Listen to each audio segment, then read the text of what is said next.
காதலியை காண யாழ்ப்பாணம் சென்ற இளைஞனுக்கு நேர்ந்த கதை.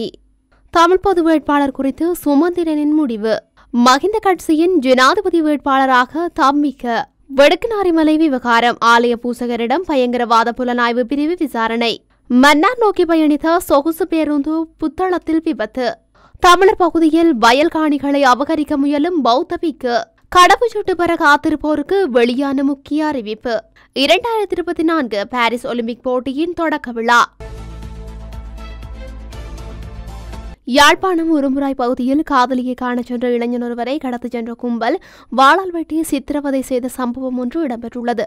இந்த சம்பவம் இன்று மாலை இடம்பெற்றுள்ளது. கிளிநொச்சியிலிருந்து தனது காதலியை பார்ப்பதற்காக யாழ்ப்பாணம் உரும்புராய் பகுதிக்கு குறித்த இளைஞர் சென்றுள்ளார். இதன்போது அங்கு கூடிய அடையாளம் தெரியாத நபர்கள் இளைஞனை முச்சக்கர வண்டியில் ஏற்றிச் சென்று தலைமுடியை வெட்டி வாளால் உடலில் வெட்டி சித்திரவதை செய்துள்ளனர். இதன் பின்னர் அந்த இளைஞனை உடுவியல் பகுதியில் வீதியொன்றில் போட்டுவிட்டு கும்பல் தப்பி சென்றுள்ளது. இதனால் அப்பகுதியில் பரபரப்பான சூழல் ஏற்பட்டுள்ளது.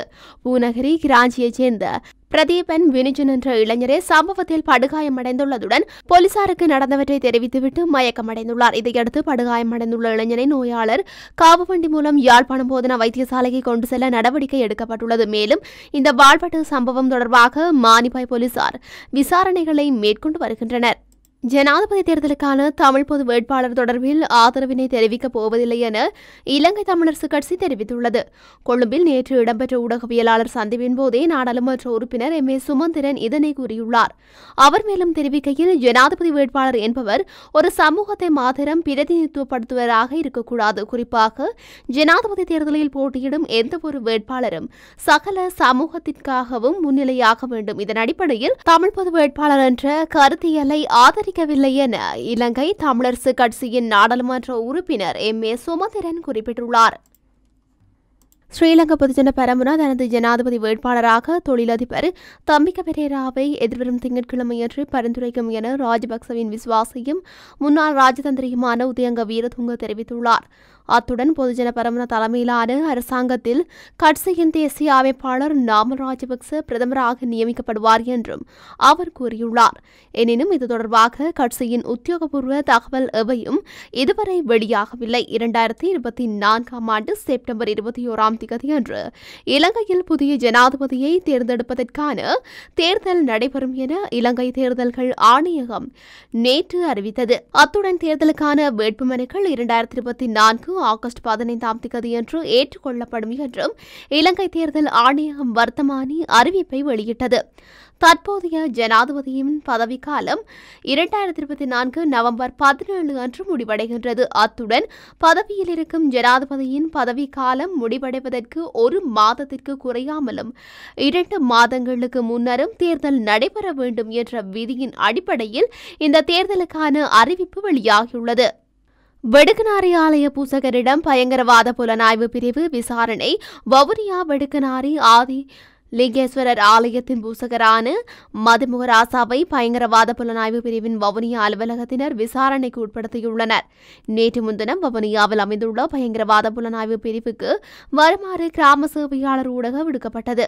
அந்த அழைவின் பிரகாரம் மதுமுகராசா பயங்கரவாத புலனாய்வு பிரிவின் வவுனியா அலுவலகத்திற்கு சென்றிருந்தார். அங்கு கடும் விசாரணைகள் இடம்பெற்றதோடு வெடுக்குநாரி ஆலயம் தொடர்பான பல்வேறு விடயங்களும் அவரிடம் வினவப்பட்டதாக தெரிவிக்கப்படுகின்றது. கடந்த சிவராத்திரி தினத்தில் வடக்குநாரி ஆதிலிங்கேஸ்வரர் ஆலயத்தில் பூசை வழிபாட்டின் போது காவல்துறையினருக்கும் பொதுமக்களுக்கும் இடையில் பெரும் சர்ச்சை ஏற்பட்ட நிலையில் காவல்துறையினரால் கைது செய்யப்பட்டு நீதிமன்றத்தால் விடுவிக்கப்பட்டவர்களில் ஆலய பூசகரும் உள்ளடங்கியிருந்தமை குறிப்பிடத்தக்கது. கொழும்பிலிருந்து மன்னார் நோக்கி பயணித்த தனியார் சொகுசு பேருந்து புத்தளம் காக்கா பாதையில் விபத்துக்குள்ளாகியுள்ளது. இந்த விபத்து சம்பவம் இன்று இடம்பெற்றுள்ளது. புத்தளம் காக்கா பள்ளி பாதையில் பேருந்து பயணித்துக் கொண்டிருந்த வேளை அருகில் இருந்த எரிபொருள் நிரப்பு நிலையத்தில் மோதி விபத்து இடம்பெற்றுள்ளது. எனினும் விபத்தின் போது பேருந்தில் பயணித்தவர்களுக்கு எந்தவித பாதிப்பும் ஏற்படவில்லை என தெரிவிக்கப்படுகின்றது. மேலும் விபத்தினால் எரிபொருள் நிரப்பும் இயந்திரத்தின் மேற்பகுதியும் பேருந்து பகுதியளவு சேதமடைந்துள்ளமையும் குறிப்பிடத்தக்கது.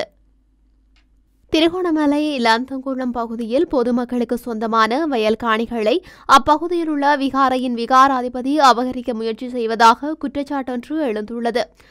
குச்சவெளி போலீஸ் பிரிவிற்குட்பட்ட இலந்தைக்குளம் 5ஆம் கட்டைப்பகுதியில் உள்ள விகாரையின் விகாராதிபதி குச்சவெளியான் குளப்பகுதியில் பொதுமக்களுக்கு சொந்தமான விவசாய நிலங்களை ஏசிபி இயந்திரம் மூலம் துப்புரவு செய்து வருவதாகவும் அப்பகுதியில் உள்ள காணி உரிமையாளர்கள் தெரிவித்துள்ளனர். இது தொடர்பாக பாதிக்கப்பட்ட காணி உரிமையாளர்கள் குச்சவெளி போலீஸ் நிலையத்தில் முறைப்பாடு செய்துள்ள நிலையில் ஜனாதிபதி செயலகத்துக்கு அறிவித்துள்ளதாகவும் குச்சவெளி பிரதேசத்திற்கு பொறுப்பான அரசியல்வாதியொருவர் கூறியுள்ளார். முன்பதிவு செய்யப்பட்ட கடவுச்சீட்டு விண்ணப்பதாரர்கள் மட்டுமே குடிவரவு மற்றும் குடிவரவுத்துறையின் தலைமை அலுவலகம் மற்றும் பிராந்திய அலுவலகங்களுக்கு செல்ல வேண்டும் என்று குடிவரவுத்துறை அறிவித்துள்ளது. குடிவரவு மற்றும் குடியகல்வு திணைக்களத்திற்கு முன் பதிவு செய்யாமல் செல்வதை தவிர்க்குமாறு திணைக்களம் விடுத்துள்ள அறிவித்தலில் குறிப்பிடப்பட்டுள்ளது. இதன்படி பதிவு செய்ததன் பின்னர் முன்னுரிமை முறைமைக்கு அமைவாக கடவுச்சீட்டை பெறுவதற்கான வாய்ப்பு வழங்கப்படும் எனவும் திணைக்களம் அறிவித்துள்ளது. 1/1/2025 முதல் அரசாங்கம் இலங்கையர்களுக்கு திறமையான மற்றும் பாதுகாப்பான புதிய கடவுச்சீட்டுகளை வழங்கவுள்ளது. கடவுச்சீட்டு விண்ணப்பதாரிகளின் வசதிக்காக கீழே காட்டப்பட்டுள்ளபடி பாஸ்போர்ட் விண்ணப்பிக்கும் முறை புதிய முறையாக செயல்படுத்தப்படும். 33வது ஒலிம்பிக் போட்டி பிரான்ஸ் நாட்டின் தலைநகரான பாரிஸில் கோலாகலமாக ஆரம்பமாகியுள்ளது. உலகின் மிகப்பெரிய விளையாட்டு திருவிழாவான இந்த ஒலிம்பிக்கில் 2006 நாடுகளைச் சேர்ந்த 10,714 வீர வீராங்கனைகள் பங்கு பெற்றுவதாக தெரிவிக்கப்படுகின்றது. இந்த நிலையில் பிரான்சில் ஒலிம்பிக் போட்டியை நடத்தக்கூடாது என்று கூறி ஒரு தரப்பினர் அந்த நாட்டில் போராட்டம் நடத்தி வருகின்றனர். அவர்கள் தொடருந்துகள், பேருந்துகள் உள்ளிட்டவற்றின் மீது தாக்குதல் நடத்தியதால் போக்குவரத்து கடுமையாக பாதிக்கப்பட்டுள்ளதுடன் ஆயிரக்கணக்கான மக்கள் பாரிஸ் நகருக்கு செல்ல முடியாமல் அவதியுற்றதாக குறிப்பிடப்பட்டுள்ளது. இதன் பின்னர் போலீசார் நிலைமையை கட்டுக்குள் கொண்டு வந்ததும் ஏராளமான மக்கள் ஒலிம்பிக் போட்டியின் தொடக்க விழா அணிவகுப்பு நடைபெறும் சீன் நதிக்கரையில் குவிய ஆரம்பித்துள்ளனர். அத்துடன் பாரிஸ் நகர் முழுவதும் பாதுகாப்பு பணியில் 45,000 போலீசார் ஈடுபட்டுள்ளனர். இதன்போது அணிவகுப்பில் மொத்தம் 205 நாடுகளைச் சேர்ந்த 6,800 வீர வீராங்கனைகள் பங்கேற்றுள்ளனர். இதில் முதல் நாடாக கிரீஸ் இடம்பெற்றுள்ளது.